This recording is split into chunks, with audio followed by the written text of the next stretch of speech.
Hello guys, good morning. This is Florenda's vlog and welcome to my channel. For today's video guys, ay meron lang akong isi-share sa inyo. Isi-share ko sa inyo itong aking video. Narinig niyo naman guys, no? So isi-share ko sa inyo to. Hindi talaga ako nakakaipon ng malaki guys kasi talagang nagagalaw siya pag kailangan na. Pero okay lang yun, at least panahon na may pangangailangan tayo ay meron tayong madudukot. So ito pala guys ay inipon ko nung January 3. Yan, January 3 ang nakalagay kasi guys pag naggawa talaga ako ng ganito, pag nag-iipon ako, may dedication talaga yan siya. Tubo ko sa tubig. Yung tubig sa labas, di ba nagpapaigib po ako ng tubig sa labas. At pambili ko ng gamit sa bahay in Jesus name. So may pagganyan-ganyan talaga ako pag ako nagawa na or nag-ipon. Ang gastos ko pala dyan sa labas guys, yung dalawa kong tangke.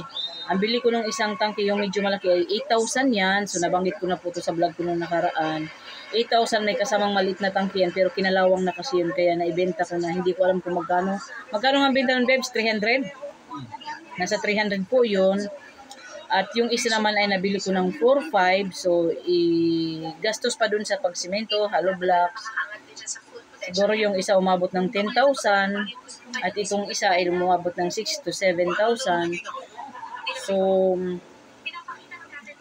sa tingin ko guys, hindi lang medyo, nakabawi na siguro ako sa, kung hindi man nakabawi, may kunting kulang pa kasi, nung mga nakaraan, nung bago mo si partner sa Cebu, nagbukas din ako nung alakansya ko na violet. Hindi ko alam kung na-vlog ko yun guys, baka nasa vlog ko rin.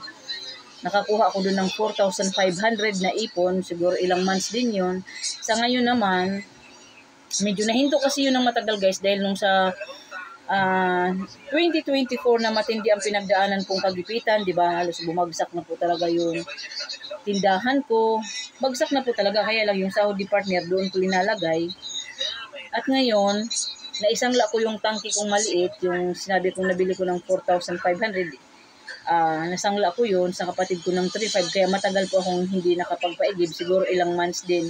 Nung lumipat na sila sa San Pablo, Laguna, ang sabi niya, padiliberan mo na yan manang, pero hindi ko pa po rin nabayaran yung utang ko. Alam niyo po guys, bago ko lang nabayaran. Nung pumunta ako ng San Pablo, nitong nakaraang buwan lang, pumunta ako, doon pa lang ako nakabayad ng aking utang na 3,500. So ngayon, isi-share ko sa inyo, ito siya. Ito naman yung ipon ko mula January. Ano pa lang ba? January, February, ano pa lang ngayon? February 15 pa lang ngayon. Katatapos lang pala ng Valentine's. Happy Valentine's Day sa lahat. January 3, so halos isang buwan lang.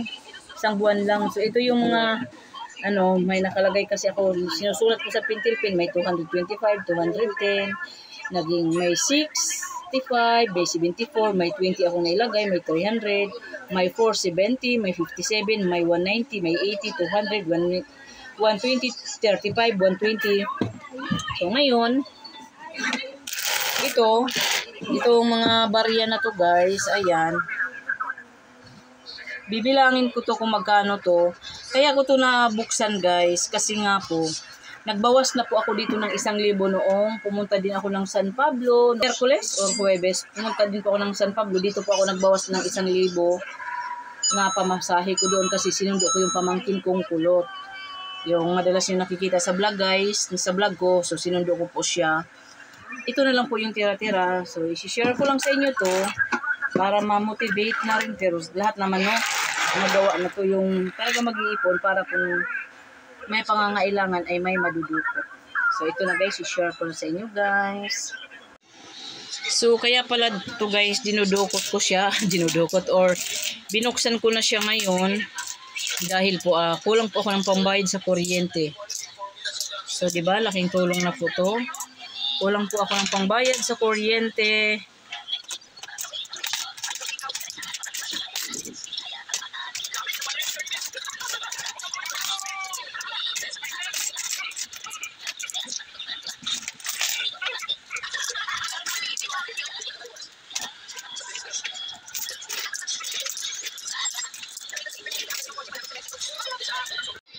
So ayun guys, ito na lahat siya. Naipon natin sa isang buwan lang mahigit. 1, 2, 3, 4, 5, 6, 7, 8, 9, 10, 11, 12, 13, 14. Yan, 142 guys, plus yung 1,000 na nakuha ko, dapat naka 24 na yan. Tapos ito may 13 pesos na naiwan. So ayan po ang aking naipon guys sa loob ng isang buwan.